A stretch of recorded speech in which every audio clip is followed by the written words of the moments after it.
I was just trying to make an extra $100 a month so I could sign my daughter up for gymnastics, but one random Etsy sale changed everything. No business degree, no followers, just Canva, Wi-Fi, and 2 kids under 5. That one digital product opened the door for something that I didn't even think was possible. And now I've been able to make over $27,000 selling digital products as a stay-at-home mom. If you've been watching videos like this and secretly wondering, could this work for me? This is the video I wish I had when I was getting started. Before Etsy, life was a lot. I had quit my job in 2018 when I found out I was pregnant, and we quickly became a one-income family. We had a few thousand saved, we lived below our means, we thought we'll be fine. Then I got pregnant again, and our second daughter was born in March of 2022. We had always planned for me to be a stay-at-home mom, but as prices kept climbing, it kept getting harder and harder to make it on just one income. I remember quietly looking up jobs and daycares on my phone, hoping no one would notice how anxious I was about our bank account. But my oldest daughter had just been diagnosed with autism, and something in my gut was telling me that I just could not send her to daycare where she wasn't able to tell me what was happening while she was away from me. But still, our bank account kept shrinking, and our credit card debt crossed the $20,000 mark. And that was after cutting expenses and selling everything we could think of to bring in some extra money. Even my husband started a few side hustles so that we could make more money, but it just wasn't enough. And the more I looked into it, daycare wasn't even an option. Every place I called had a wait list of at least 18 months, and the cost for 2 young kids was more than our mortgage. It felt like I was stuck between two impossible choices: give up time with my kids to barely break even, or continue staying home and keep falling further and further into debt. So one night, after my kids went to bed, I sat on the couch, opened my laptop, and searched how to make money from home as a stay-at-home mom. I didn't want to sell to friends and family. I didn't want to dance on TikTok, and I didn't want anything that drained me. I wanted something that gave me freedom. But everything I found either needed childcare or sounded like a complete scam. Until I stumbled upon something that sounded like I could actually do it in this season of life. And that was selling digital products. There was no inventory, no sleazy DM convos. All I had to do was create something once and I could sell it over and over again. And that was the moment everything started to shift. When I found out you could sell digital products on Etsy, I was skeptical because I thought Etsy was a place where people like knitted things or sold handmade goods. I didn't even know it was a place that people could sell digital products. But the more I looked into it, the more it made sense. I wouldn't have boxes of MLM products collecting dust in my closet. There would be no awkward, "hey girl" messages just so I could secretly sell them something. And I wouldn't have to try to explain to my husband where the grocery budget went because I spent it all on Facebook ads. It would just be me, Canva, and the chance to create something once that would make sales while I was doing laundry, cooking dinner, or even sleeping. So I made one digital product. It was a cleaning checklist. I added tips, tricks, and other time-saving hacks to help people implement what was in the cleaning checklist, and that made my product different from all of the other cleaning checklists that were already on Etsy. I listed it. I didn't post on Instagram. I didn't have a following. I just followed a few random Etsy tips I had found from YouTube videos, and then I waited. 9 days later, cha-ching, someone I didn't know bought my cleaning checklist. It was proof that I could make money as a stay-at-home mom without missing out on time with my family. And that's when I realized I could actually do this without childcare, without social media, and without paying a penny for Etsy ads. That one Etsy sales notification gave me hope, and that was something I hadn't felt in a really long time. And from there, things started to move fast. In my first 90 days of selling digital products on Etsy, here's what happened. October of 2022 was my first full month selling digital products on Etsy. So you can see here my revenue was $315.71. And for the people who don't know, revenue is just the overall amount I made. It is not what got deposited into my bank account. So that was $315. And so my first sale was on October 3rd of 2022. And then I went to 0 sales the next day. And then after that, I made $8 and then $13 and then back down to 0. So this is what it is like selling digital products. Selling anything really, you'll have good sales days and you'll have bad sales days, and that's okay. That's normal. And so we can see here like this stretch, I had no sales for a while and then it started picking up until October 16. I had no sales, and then for the rest of the month, sales kept going higher and higher until it peaked up here with a $51 day as a stay-at-home mom, which was so exciting to me. So here's my revenue, and let me show you how much was actually deposited into my bank account. So we can see here, October 22, my net profit. And if we look over here, Etsy is telling you what your net profit means. And so this is what I got deposited into my bank account was this $237. And you can see a breakdown of all the fees, sales, all of that was taken out. So that is what I took home in the month of October, which would have been my first full month selling digital products on Etsy. And at this time, I think I just had 2 or 3 digital products in my shop. And for my second full month, which would have been November of 2022, you can see my revenue jumped over $1,000. It went up to $1,318.59. And so over here, you can see I made a sale every single day in the month of November, with my highest revenue day being $140 as a stay-at-home mom. No ads, anything. And so at this point, I had like 5 or 6 digital products in my shop, but I didn't add a lot of products in my shop. My digital products were very specific. They were very thought out. I wasn't just putting up random products trying to make a sale. I really was intentional with the products that I listed in my shop, and I really thought about how can I make them different. So I still had less than 10 digital products in my shop at this time, but I managed to still make over $1,300 that month. And so that's revenue. Let me show you my profit. So November 2022, my profit was $1,032. And again, you can see the breakdown of the fees, the marketing, and this is just Etsy doing their own marketing. I did not use social media and I did not pay for ads. So this is Etsy doing their own marketing within their platforms. So this was what I got to take home in the month of November. And then to round out my first 90 days would be December of 2022, where I made $2,400 in revenue, with my lowest sales day around $19 would be a low day. And then my highest sales day was $212 in one single day. And so this was just blowing my mind at this point because I had just been listing for like 90 days. And so at this point, I still had less than 10 digital products in my shop, or just about 10 digital products in my shop. So still not a lot of products in there, but this was my revenue, $2,400. And for my profit, we can see here, December 22, my profit was $1,900.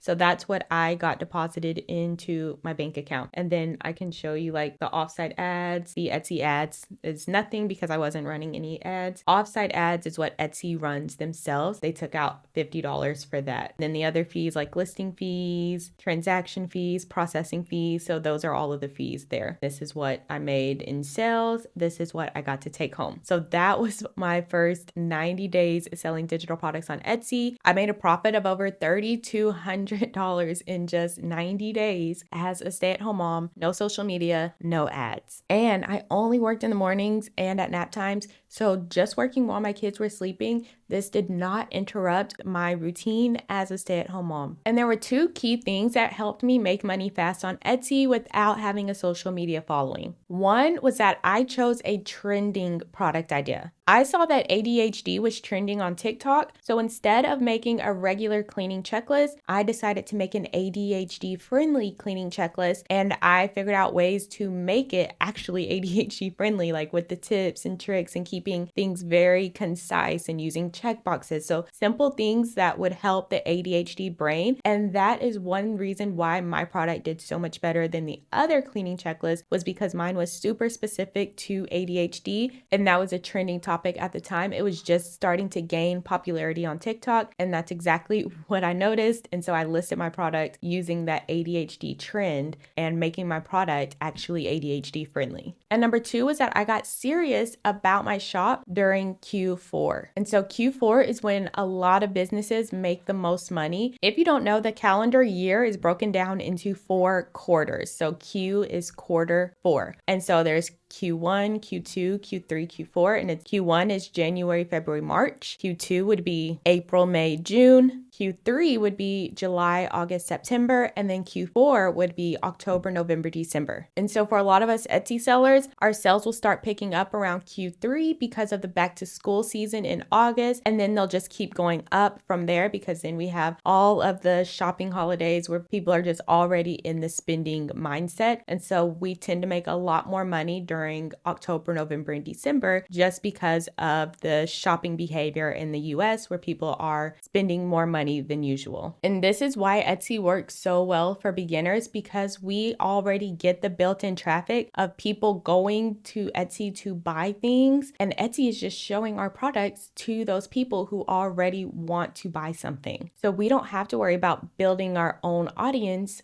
We are tapping into Etsy's audience of almost 90 million shoppers. And so if you want to get started with this, I'm going to share with you the 5-step process that I followed so that you can follow it too. And if you want the details of this process, like step-by-step video tutorials of how to do each thing, then make sure you join the sales sprint. The details are in the description, and that's where I walk you through all of these steps with video tutorials showing you exactly how I was able to list my products so that Etsy promotes them for me. The first thing I did was research products that people were already buying. I used eRank to help me do this. And so if we look over here, what I did was I put in a keyword. And so I put in something like cleaning checklist. eRank gives you the searches, and what you want to do is look for what has mostly green bars, because that is how you find a product idea that has a high search volume, so over 600 searches per month, and the competition is less than 20,000, so it's around 16,000. And my criteria that I like to use is the searches are more than 300 searches per month, but of course the more searches the better, and I like the competition less than 20,000. And then again, of course, the lower the competition, the better. So high search volume, low competition. And so if you can get all green bars across here, that is what you want. And so I made a cleaning checklist because it has a high search volume, low competition. And I figured out how I could make my checklist different from the other checklists that were already on Etsy. The second thing I did, once I knew that this cleaning checklist had a high search volume and low competition, I went ahead and created it in Canva. And so now you can use PLR templates, which are private label rights, and that is someone else creating the product and they are giving you the right to edit it and resell it in your shop. But I couldn't find any good PLR templates when I was starting, so I had to make my product from scratch, which took me probably 2 to 3 weeks. Like, it was a long process. And so now listing products, I can get them done in an afternoon because I'm starting with templates that have already been created. So do not create your products from scratch if you do not have to. Use templates and make the process so much easier and so much faster. So that is step 2, is just creating your product.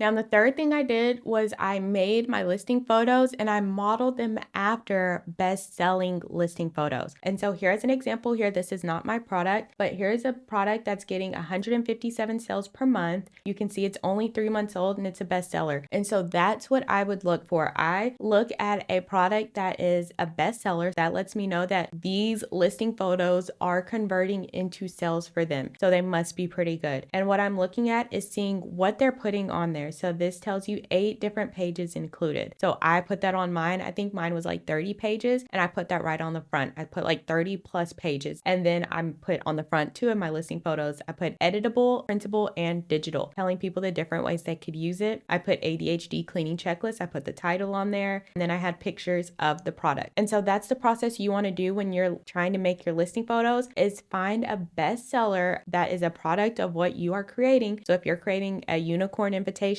you're going to go up here and type in unicorn invitation and find a listing photo that has the bestseller badge and model your listing photos after that, because that is what's working. And so you're just going to look through here and see, I looked at their video and then I just go through here and I saw that they had all these different sizes. And so I offered these different sizes too, because if it's working for them, then it can work for me too. On all of my listing photos, I showed them more pictures of the product. And so I'm just looking through here and seeing, so they have daily, weekly, monthly. You know what I did? I went back to my product and made sure that I had cleaning checklists for daily, weekly, and monthly to make sure I could stay competitive. People will finish their product and they'll go and look at these bestsellers and they'll notice that their products don't include these things and they don't bother to even add them. What I did was I made my product. I looked at these listing photos and I was like, oh man, okay, they included that. Let me go update my product. And then I'd come back and I was like, okay, they have that too. Let me go update my product to include that that too. So just because you have created your product, that does not mean it's done. Once you are doing your listing photos, it would be very wise for you to consider going back to your product and including things that the competition is including so that you can stay competitive. And so this is what I did. I just made my listing photos look very neat and clean like there. So they have this light background. They're showing you the product in every single listing photo. They're calling out benefits and features of the product. And that's what I did with my listing photos. And that's what I recommend you do too, is base your listing photos off of a bestseller product that is similar to yours. The fourth thing I did was I optimized my digital product for search. I knew I didn't want to post on social media, so I made sure that I learned search engine optimization, or SEO. What that is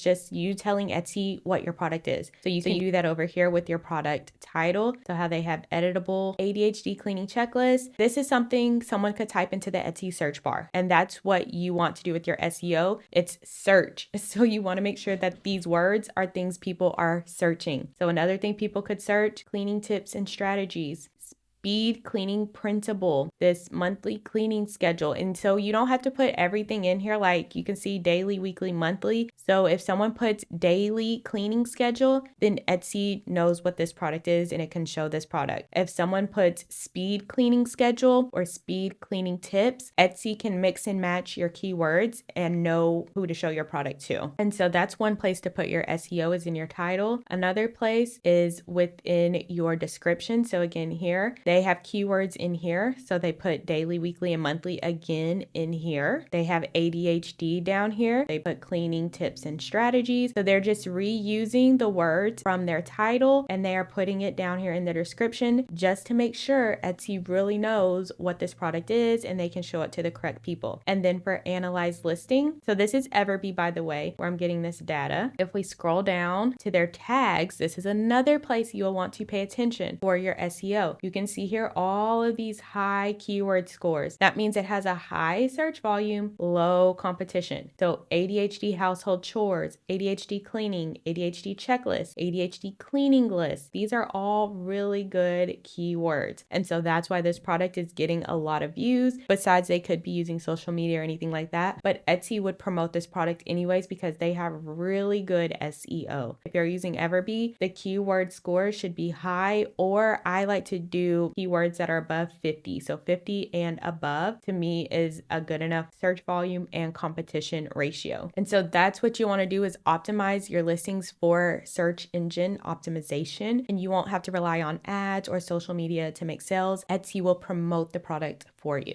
And the fifth thing I did was just keep rinsing and repeating that process. So I would find the product ideas that had a high search volume, low competition, create that product. I would make my listing photos based off of a best-selling product, and then I would list it on Etsy where I was using search engine optimization. And I just kept repeating that process over and over and over again. And that led to me getting more views and more sales while I was cleaning, while I was cooking, while I was at the playground with my kids, while I was sleeping. Etsy was promoting my products while I was living my life, and I didn't have to worry about posting my entire life on social media just to make some money. Etsy was promoting the products for me, and my life looks so different now because of what Etsy has allowed me to do for my family. I was able to buy a new car seat for my daughter with our Etsy income, and that might seem small, but it was the first time in a long time that I could just buy something our family needed without having to put it on a credit card. And we've even been able to join a homeschool co-op this year for our kids, and I didn't even have to stress about how we were going to afford it. I could say yes to the field trips, the fees, and the supplies, all of it without feeling guilty or without stressing out. That's what Etsy has done for us. It's not just the money, it's the peace of mind. And you can do this too. A year from now, your life could look completely different, and it all starts with you listing your first product. But if you're stuck on what to list, or you're worried about choosing the wrong digital product, then don't miss this video where I share with you 7 low competition, super beginner friendly digital product ideas, where I also give you a few templates to use so that you can start making sales even with a brand new shop.